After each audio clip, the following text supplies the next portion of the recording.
Et je vous invite à revenir dans le livre d'Ésaïe, pour ce cas, au chapitre 38 de ce livre.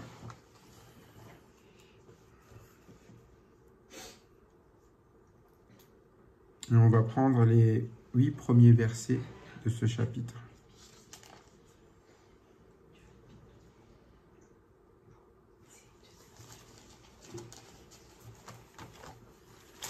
Les 8 premiers versets du chapitre 38 de Ésaïe. Oui, Ésaïe 38.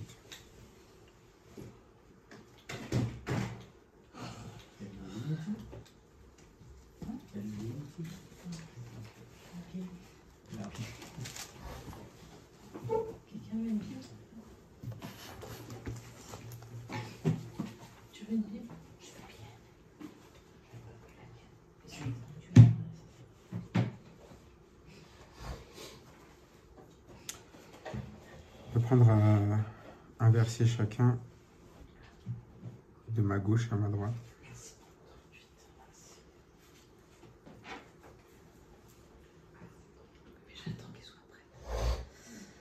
En ce temps-là, Ézéchias fut malade à la mort. Le prophète Ésaïe, fils d'Amoth, vint auprès de lui et lui dit : Ainsi parle l'Éternel, donne tes ordres à ta maison, car tu vas mourir et tu ne vivras plus. Ézéchias tourna son visage contre le mur et fit cette prière à l'Éternel. Ô Éternel, souviens-toi que j'ai marché devant ta face avec fidélité et intégrité de cœur, et que j'ai fait ce qui est bien à tes yeux. Ézéchias répandit d'abondantes larmes. Alors la parole de l'Éternel fut adressée à Ésaïe. Va annoncer à Ézéchias, voici ce que dit l'Éternel, le Dieu de ton ancêtre David. J'ai entendu ta prière, j'ai vu tes larmes, j'ajoute 15 années à ta vie. Je te délivrerai, toi et cette ville, de la main du roi d'Assyrie. Je protégerai cette ville. Voici pour toi de la part de l'Éternel le signe qu'il accomplira la parole qu'il a prononcée. Je vais faire reculer l'ombre des marches qui est descendu sur l'escalier d'Akaz, et ce grâce au soleil. Je vais la faire reculer de 10 marches. Et le soleil recula de 10 marches sur l'escalier où il était déjà descendu.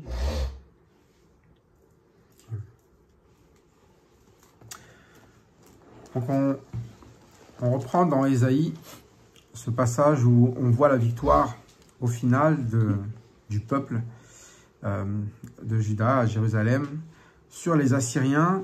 Une victoire qui est totalement à la gloire de Dieu puisque ils étaient pris au piège, ils étaient prêts de mourir puisque au final tous ces soldats étaient beaucoup plus puissants qu'eux.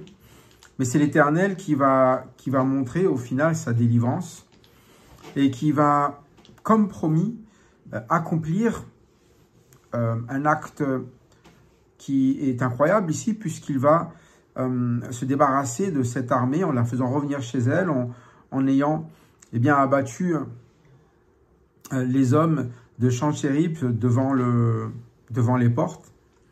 Et pour nous de comprendre justement depuis ce début qu'on peut avoir toutes les bonnes dispositions pour réussir et penser qu'on peut arriver, aller jusqu'au bout et au final tout perdre.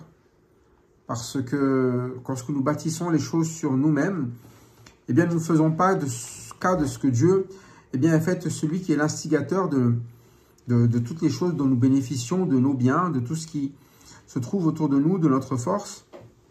Et au final, on voit que là où il se fait abattre, Sanchérib, c'est dans sa propre maison, au plus proche, là où il est censé être en sécurité, au milieu des siens.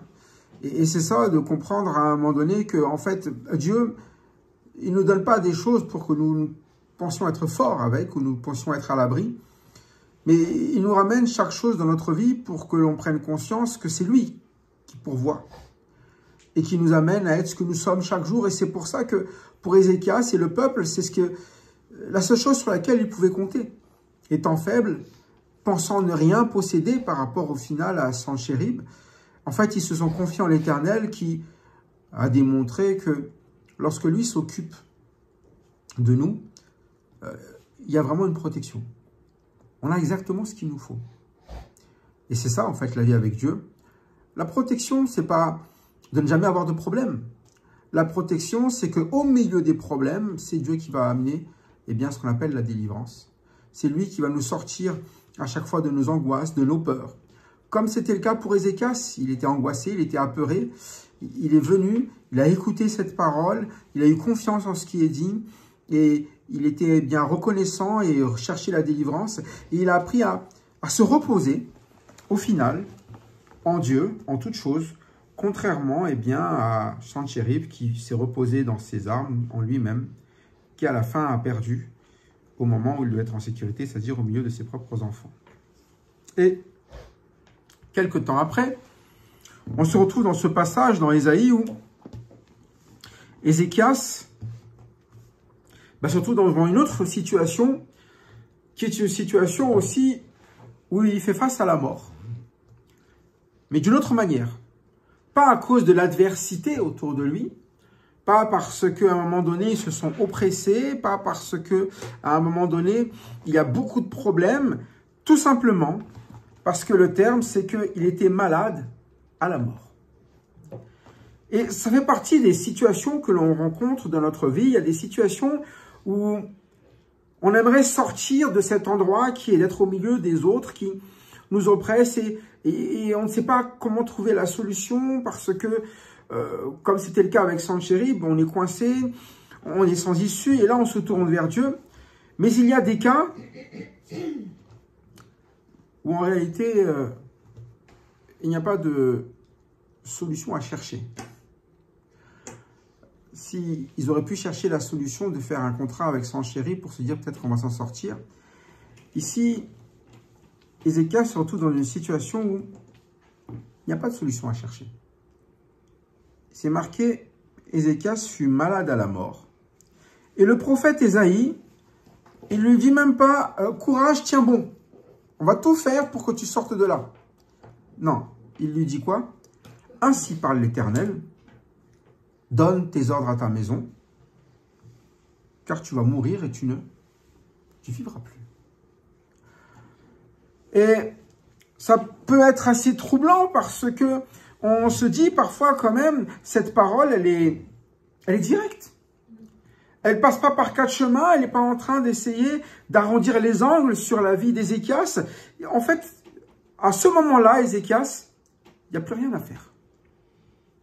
C'est littéralement ça. Donne tes ordres à ta maison. Passe la main. À un moment donné, il va falloir que les choses avancent sans toi maintenant. Et ça, c'est des choses où, c'est des étapes de notre vie dont nous avons du mal. Et là, ici, on parle d'une maladie à la mort, mais très souvent, il y a des étapes où il n'y a plus rien à faire, il faut passer à autre chose. Pourtant, on aimerait bien continuer ce qu'on fait. Et ici, Ézéchias, quand il entend cela, eh bien, il veut continuer. Et c'est vrai que Ézéchias, là, il a encore envie de vivre. Il y a des situations où même vivant, nous n'avons plus envie de vivre. Mais si Ézéchias a envie de vivre, c'est qu'il a d'autres choses qu'il veut encore vivre. Et cette parole-là, elle est dure à entendre pour lui. Et le fait qu'il n'y a même pas de solution, lui, dans sa tête à chercher, c'est très compliqué. Et on voit qu'il se tourne même ici, visage contre le mur. Et la seule chose qu'il puisse faire, c'est prier. Souvent, c'est ça. On aimerait être en panique dans les moments où on est là et on n'a pas de solution et on se retrouve, je dirais, dans un diagnostic ou dans une situation où c'est irrémédiable. Mais la vraie solution, c'est vrai, ça reste de prier. Dans la prière d'Ézéchias, ce n'était pas une prière qui acceptait, mais c'est une prière déjà. Et souvent, on a du mal à accepter les choix où on n'a plus de solution, ou si en notre défaveur. Et au final, on n'est plus, je dirais, on n'a plus de part dans ce qu'il y a autour de nous. Ça peut être lorsque nous avons une personne dont nous nous occupons, et puis elle part, et puis nous n'avons plus la part pour l'aider, pour l'amener à grandir, et puis on ne peut rien faire. Elle fait des bêtises, on ne peut rien faire. On n'a pas de solution, mais on a quand même cette prière. Et ici, c'est un peu ce cas-là, c'est que il est malade à la mort, ça ne s'évite pas. La mort, à la base, c'est le lot de tout homme. Et c'est dur à réfléchir. Souvent, quand on est jeune, on n'y réfléchit pas. Moi, j'y réfléchissais pas. À un âge, je me suis dit, j'ai encore du temps. Et puis, plus on avance, plus on commence à se rendre compte que des amis à nous commencent à partir. Moi, je sais que, voilà, j'ai vu mon beau-frère partir, j'ai vu mon cousin partir, tous plus jeunes que moi. Et là, on commence à réfléchir quand même. Et puis, on voit des situations dans notre vie où on sait que c'est irrémédiable. Ça ne peut pas aller dans l'autre sens. Et là, on a deux choix. Soit on commence à tout essayer de vivre ici jusqu'à ce que, eh bien, on parte et on fait tout et n'importe quoi. Soit à un moment donné, on écoute cette situation et ce qui est dit ici, c'est « donne tes ordres ». C'est la parole de l'Éternel ici. Hein. Et sur cette situation-là, même s'il y a une difficulté, le rôle, c'est de prier à l'Éternel. Prier à l'Éternel pour rappeler déjà quelle vie. Quelle vie est-ce qu'on veut mener devant l'Éternel? Parce que parfois, nous voulons durer plus longtemps. Mais pourquoi faire? Juste pour tenir plus longtemps? Si le Seigneur avait fait ça, il aurait passé des années qui auraient été inutiles. Il a fait le choix de partir à 30, 33 et d'amener l'essentiel. Pas pour être plus longtemps, mais pour faire exactement ce que Dieu veut. Il n'était pas effrayé de partir. Nous sommes effrayés de partir. Souvent, nous sommes effrayés de partir parce que nous ne savons pas ce qu'il y a derrière. Ou nous doutons de ce qu'il y a derrière. Quand le Seigneur est parti, il savait où il est allé. C'est plus facile de partir en sachant où on va et en sachant aussi que d'autres y iront dans cet endroit-là et que c'est un bon endroit. Pour Ézéchias, lui, actuellement, eh bien, il est plutôt accroché à ce qui se passe ici sur terre. Et quand il prie l'Éternel, il va quand même rappeler à l'Éternel de sa manière de vivre sur terre. Il dit, mais souviens-toi que j'ai marché devant ta face avec fidélité et intégrité de cœur, et que j'ai fait ce qui est bien à tes yeux. Et Ézéchias répondit d'abondantes larmes. Et c'est ça sa prière, c'est de rappeler la vie, d'abord qu'il a choisi de mener devant Dieu depuis. C'est d'avoir une vie qui marche avec fidélité et intégrité. Et cette prière, elle est là en fait, de rappeler les jours sur cette terre qu'il passe avec le Seigneur et les jours au final qu'il veut mener sur cette terre. Malgré la parole de l'Éternel qui a fait le choix d'amener à l'arrêt, lui, sa parole qu'il ramène à l'Éternel, c'est de ramener la vie qu'il s'est engagé à vivre devant l'Éternel. Et il ne s'agit pas ici de simplement demander « laisse-moi un peu plus pour profiter ». Ce n'est pas profiter ici qu'il rappelle, c'est sa manière de marcher. Je veux encore marcher devant ta face au final, ici. Je veux encore marcher dans l'intégrité, dans la fidélité. Je veux continuer à faire ce que j'ai toujours fait, ce qui est bien à tes yeux. Et parfois, quand on part, on a envie de prier. Non plus des prières qui sont là pour juste rester, mais que le Seigneur nous donne du temps pour faire l'œuvre que lui veut qu'on fasse. Paul, vous savez, il dira que le mieux, c'est de partir. Mais il va dire aux Philippiens, à cause de vous, je dois rester. Sa prière, c'est pas, c'est quand même mieux d'être avec le Seigneur, donc franchement, je m'en fiche de vous.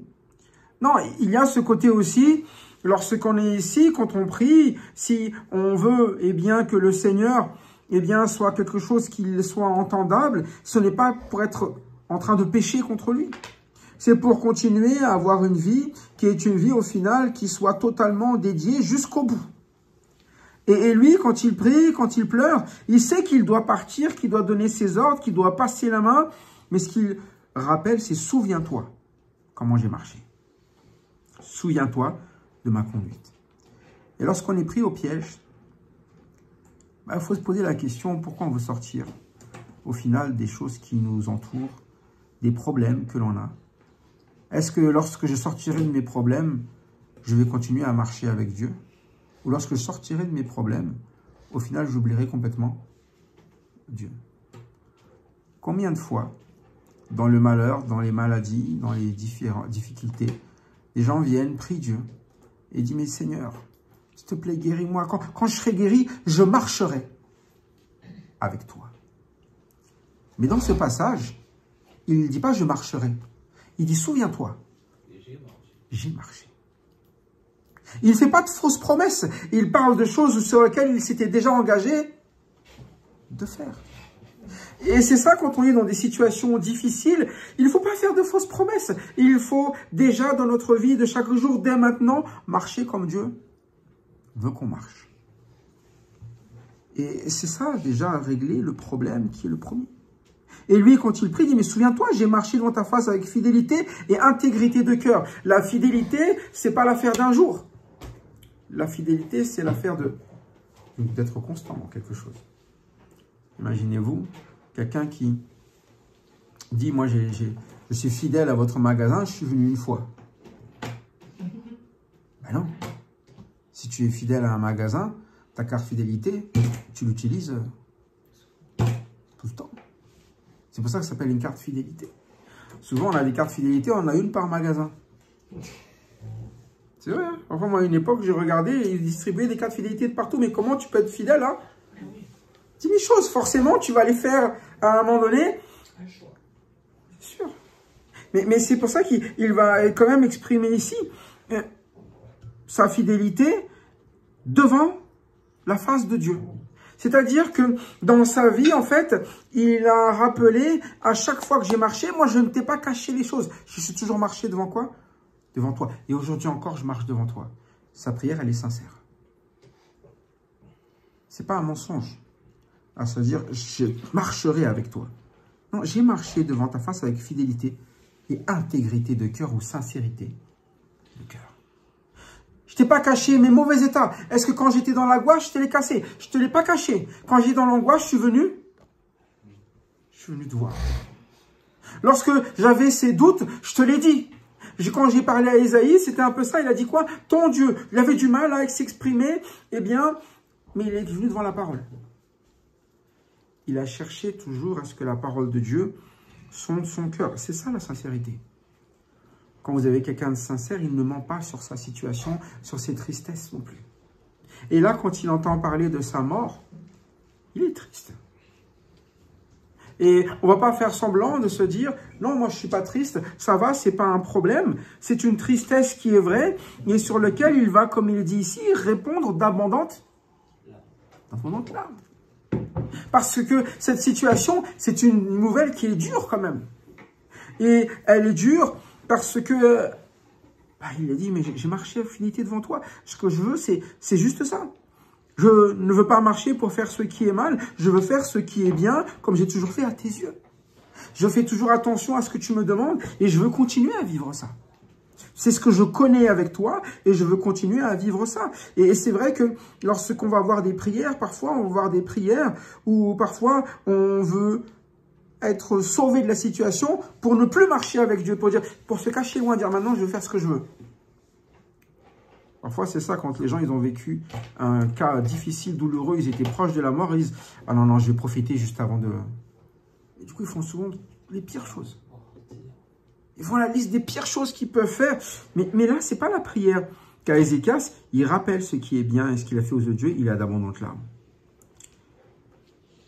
Et on sait que dans cette situation-là, on accepte les choses.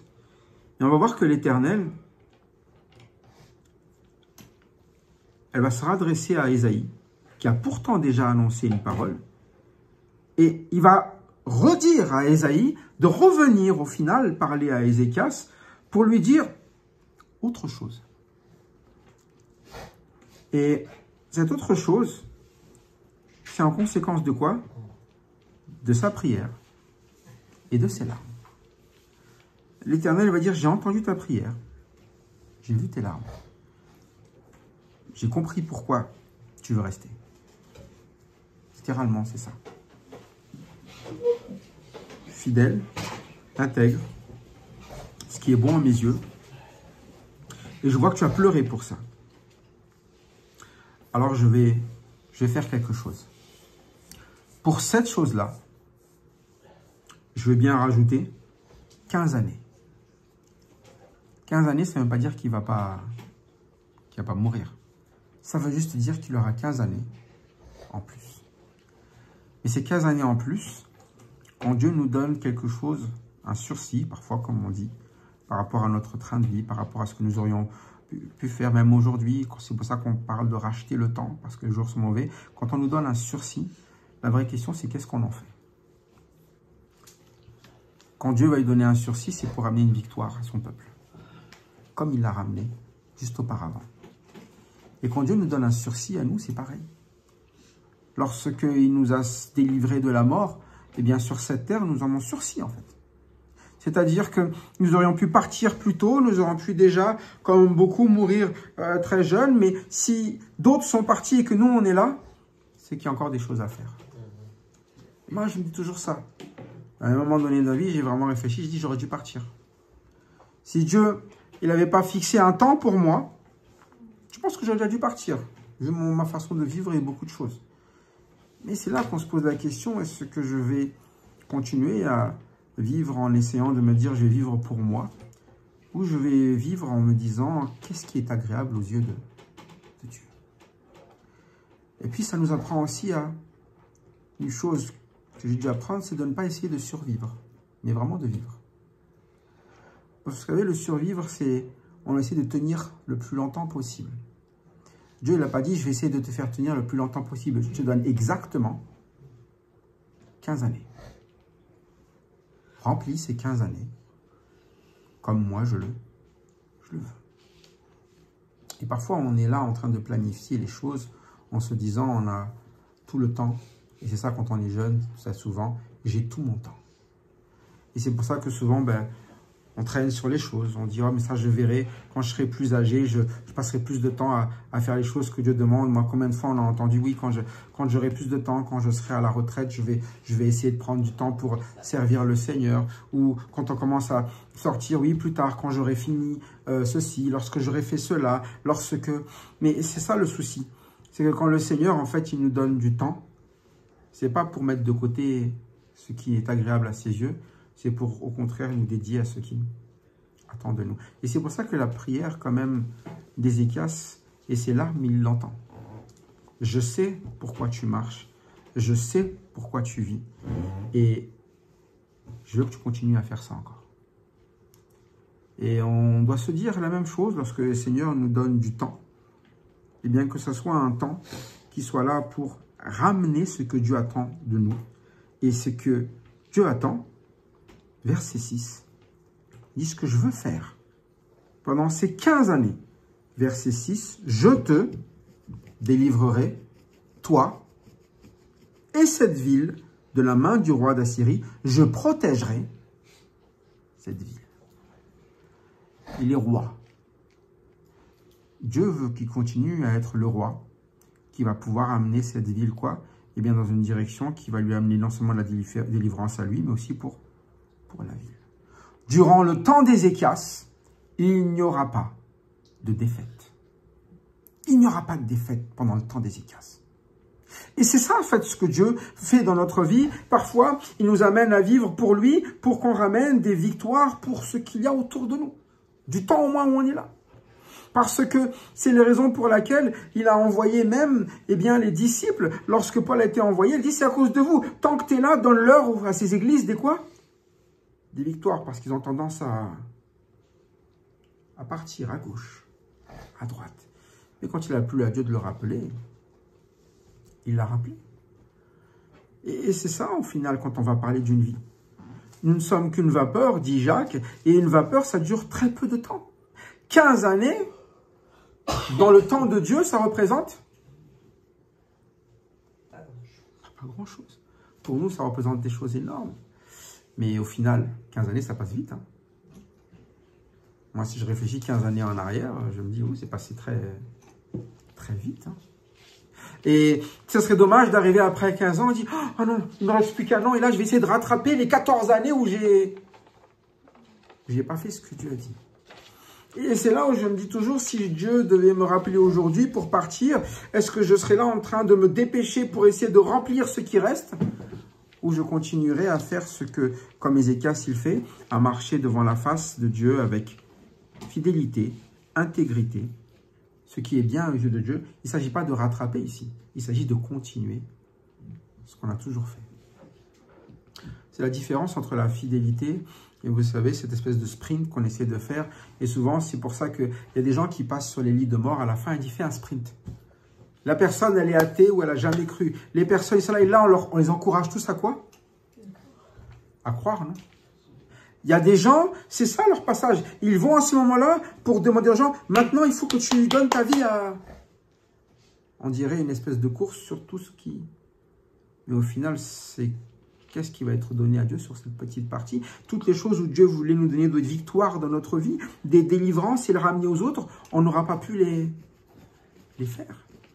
C'est pour ça que quand il s'adresse, il dit, mais je te délivrerai toi et cette ville. C'est-à-dire que le temps que je te donne, il est utile pour beaucoup de choses. J'ai prévu beaucoup de choses pour tes 15 ans. Quand même, la victoire de tout un peuple, c'est énorme.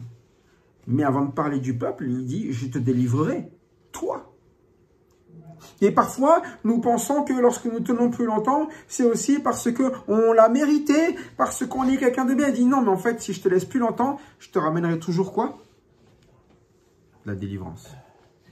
Il y a encore beaucoup de choses que j'ai à faire dans ta vie. C'est ça aussi. Vous savez, quand on est là plus longtemps, c'est qu'il y a encore beaucoup de choses à faire. Hein. Beaucoup de choses à travailler. Beaucoup de choses sur lesquelles le Seigneur veut modeler, veut transformer. C'est ce qu'il appelle amener des délivrances. Parfois, on se dit, oh, le pauvre, il est parti déjà. Mais parfois, il y a des personnes, voilà, ils en sont là. Et puis, le Seigneur a fini le travail qu'il avait à faire avec cette personne et elle est partie. Mais nous, si nous sommes là, c'est qu'il y a toujours du quoi? Du travail aussi à faire. Et ça, il faut en prendre conscience. Il dit, mais je te délivrerai. Toi et cette ville, de la main du roi d'Assyrie. C'est-à-dire de ces angoisses, ces oppressions que tu vis. Je te délivrerai, je te protégerai. Tu vas prendre conscience réellement de ma protection au final, à chaque fois, à chaque moment de ta vie. Et voici, pour te montrer que c'est pas toi qui vas faire ces choses-là, c'est de la part de l'Éternel, le signe auquel tu connaîtras que l'Éternel accomplira la parole qu'il a prononcée. Et c'est là où on voit que dans notre vie, lorsque on a cette manière de s'exprimer devant Dieu, d'attendre une délivrance de Dieu, l'Éternel va accomplir les choses qu'il dit. Et en fait, il veut nous amener à être témoins, et c'est ça une délivrance de ce qu'il nous dit. Combien de fois on a cru qu'on ne sortirait jamais des situations? On a tout perdu. Et puis en suivant l'Éternel, on voit que ce qu'il dit est vraiment efficace. Amen. Moi, je sais que après ma conversion, sans avoir cherché vraiment cela, eh bien, en ayant confiance en son ordre de pardonner, j'ai trouvé incroyable la manière dont il a ramené une délivrance autour de moi et de ma propre famille, même de mon père. Et je sais que j'en parlerai toujours, mais parce que c'était quelque chose qui m'a vraiment frappé. Quand je regarde aujourd'hui où ça en est et comment ça a été, eh bien, les années où je ne l'ai pas connu, je parlais d'un endroit où c'était une situation impossible à résoudre. Un conflit impossible à résoudre. Une haine impossible à retirer. Et aujourd'hui, je ne sais même pas pourquoi est-ce que ça a existé. Et c'est là où on se dit, mais si ce n'est pas l'Éternel qui a fait cette chose, cette transformation, humainement parlant, on peut ramener les plus grands diplomates, on peut essayer de trouver des terrains d'arrangement, ça n'aurait jamais marché.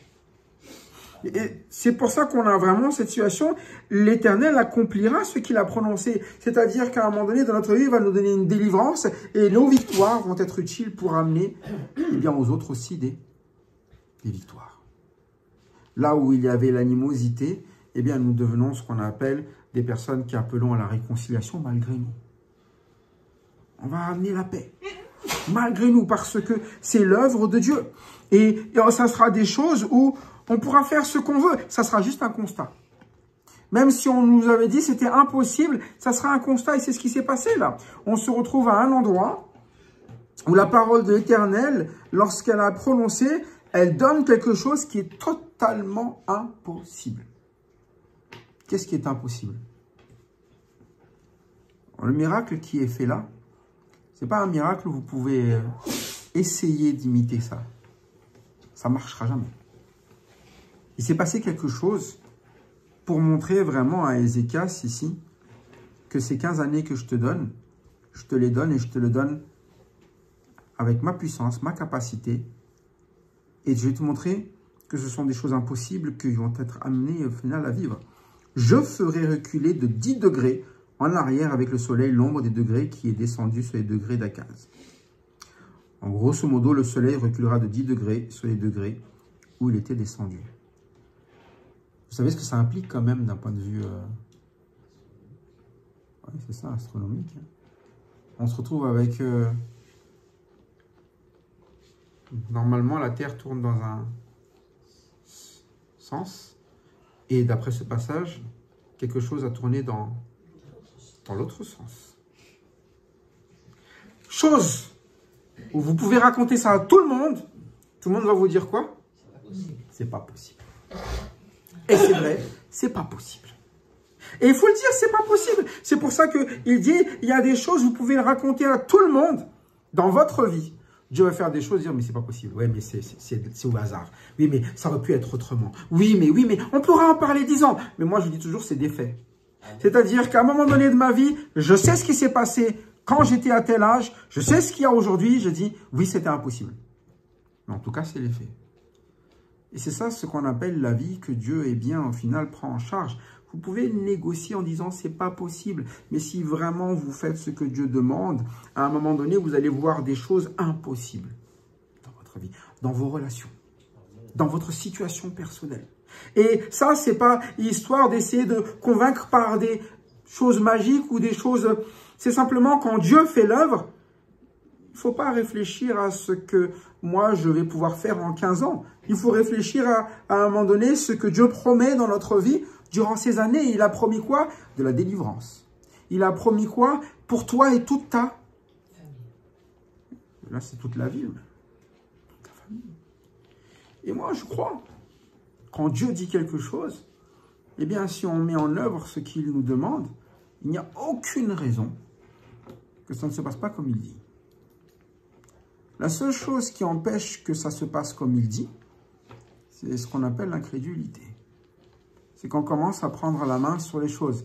Et là, ça aurait été simplement d'Ézéchias de vouloir essayer de lutter contre ce que l'Éternel a dit. Mais il n'a pas lutté, il a prié. Il ne s'est pas mis ici dans un état, au final, où il ne va essayer de reprocher à Dieu son choix. Parce que très souvent, nous reprochons à Dieu le choix. Lorsque nous nous retrouvons quand? Face à la mort. Qu'est-ce que je t'ai fait? Non, il n'a pas dit que je te fais, mais j'ai été fidèle envers toi. Et je continuerai à l'être. S'il plaît à Dieu de partir, alors on est prêt. La preuve est, normalement, en tant que chrétien, on s'attend tous à ce que le Seigneur revienne. Hein. Amen. Les Seigneurs reviennent. Vous savez que les morts nous précèdent sur ça. Nous allons vivre la même chose tous. Hein. Nous allons tous être ramenés, transformés. Et s'il le dit, qui va le faire? Et parfois, nous sommes là en train de penser qu'il ne va pas faire ce qu'il dit parce que c'est quoi? C'est impossible. Mais comment il va faire ça? Moi, je ne sais pas comment il va le faire. Mais garanti, quand il le fera, tout le monde le saura. Comme là, la terre qui a reculé, quand ça s'est passé, tout le monde s'en est bien. On ne peut pas le nier. Hein. Comme lorsque vous avez des conflits, et puis à un moment donné, vous avez vécu dans l'animosité, et qu'à un moment donné, le Seigneur a changé, transformé votre vie, tout le monde aussi s'en rend compte. Et c'est ça l'œuvre de Dieu. On peut lutter, mais dans les situations où justement, eh bien, on ne maîtrise plus rien, on sait très bien que si ce n'est pas Dieu qui fait, c'est impossible. Ce sont ces situations-là où on va voir vraiment la main de Dieu se faire. Et parfois, ça prend le temps que ça prend. Ici, c'est pour le signe qui ça va être rapide. Mais dans les 15 ans, la victoire, elle va prendre son temps. Et dans notre vie, c'est pareil. Parfois, nous voudrions des victoires rapides et nous ne voulons pas être dans la fidélité à marcher devant la face de Dieu. On voudrait que Dieu fasse les choses. Mais pourquoi? C'est bon, j'ai marché devant ta face, fais ton truc et maintenant je vais faire mon... Mais ça ne marche pas. Et ça ne marchera jamais. C'est en suivant le Seigneur qu'on voit les choses impossibles que le Seigneur est capable de faire. Et même lorsque les disciples ont suivi Jésus-Christ, c'était pareil. J'aime rappeler que ceux qui ont été témoins des choses les plus impossibles, ce n'était pas tout le monde.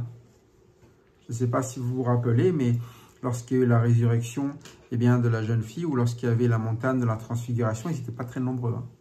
Ils étaient 3. Et il n'a pas ramené tout le monde.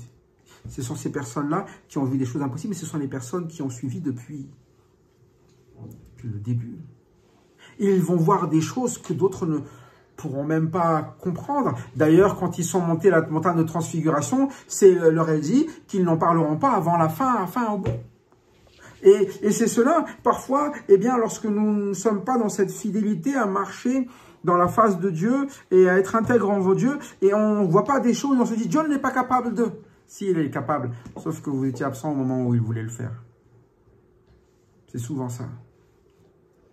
C'est-à-dire qu'au moment où, c'est un peu comme quand, vous savez, vous êtes là, on vous dit, regarde, il y a un truc qui va apparaître dans le ciel, là, il y a un oiseau qui va passer, et juste au moment où il va passer, vous dites, oh, mais il ne passera pas, vous regardez ailleurs, et tout le monde l'a vu, sauf...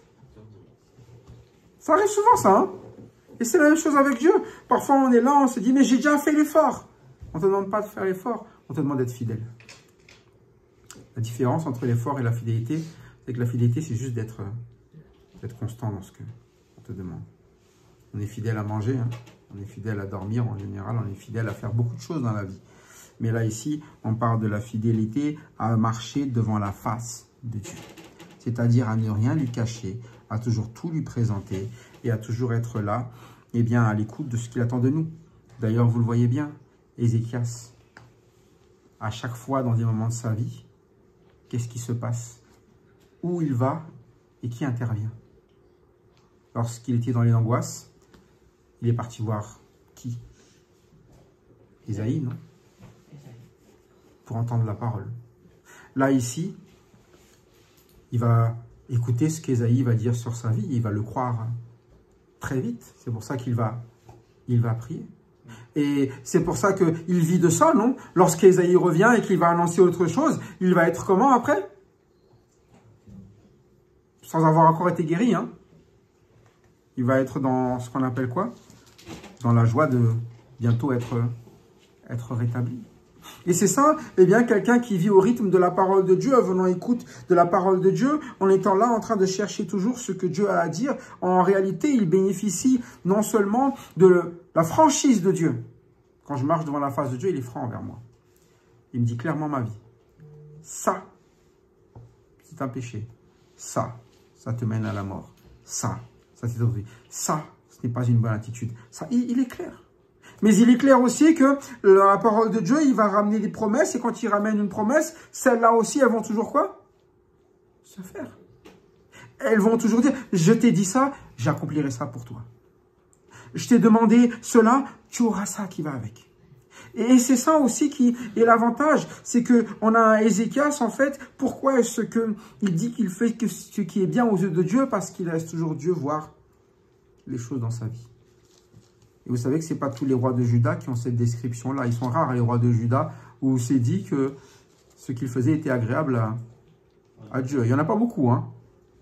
On a plus du... il ne faisait pas comme son père David faisait. Et c'est pour ça que les rois comme Ézéchias, ils ont l'air faibles, fragiles, angoissés. Ils ont l'air d'être des personnes qui ne sont pas aussi puissantes que les autres rois, qui sont peut-être bien costauds, mais ils ont les victoires que Dieu donne. Et dans notre vie, c'est ça. Dieu va nous ramener des situations qui vont être difficiles. Il va nous ramener dans des positions où il est malade, là, à la mort. Pourquoi c'est lui qui est malade? Qu'est-ce qu'il a fait de mal, on dirait? Il aurait pu dire ça. Pourquoi moi et pas les autres? Regarde les autres, ils n'étaient pas malades, ils étaient en pleine forme alors qu'ils faisaient ce qui est mal. Pourquoi moi? Mais ce n'est pas la question. C'est toujours de vivre au rythme de la parole de Dieu et d'accepter les difficultés que Dieu donne pour au final goûter à toutes les victoires que Dieu voulait nous amener dans notre vie et l'amener aussi pour les autres. Voilà pourquoi, laissons Dieu tout simplement nous faire connaître la situation dans laquelle nous sommes, de comprendre ce que nous sommes censés vivre et de continuer à persévérer dans la prière et dans sa parole en étant fidèles pour que, au final, il nous donne les directives sur ce qu'il reste réellement à vivre dans notre vie. Que l'on ait pour 10, 15, 30, 40, en fait, on ne le sait pas toujours. Moi, je le dis, j'aurais jamais cru que certains partiraient avant moi. Pourtant, c'est le cas. Ça arrive très souvent aussi que des enfants partent avant leurs parents aussi. Quel parent prévoit de voir son enfant partir? Mais c'est le temps de Dieu. Et si nous sommes là, ce n'est pas pour avoir 15 années de deuil. En plus, c'est pour au contraire amener encore d'autres victoires et vivre encore d'autres victoires sur cette terre. Voilà pourquoi que le Dieu vers lequel on s'adresse, on prie, le Dieu qui est le Dieu de l'impossible, puisse encore travailler dans nos vies et qui puisse nous amener à des victoires encore plus grandes que celles que nous avons vécues face à toute situation et que nous puissions en être les témoins de cette œuvre-là au milieu de ce monde pour la gloire du nom de Dieu et pour le bien de notre âme. Amen.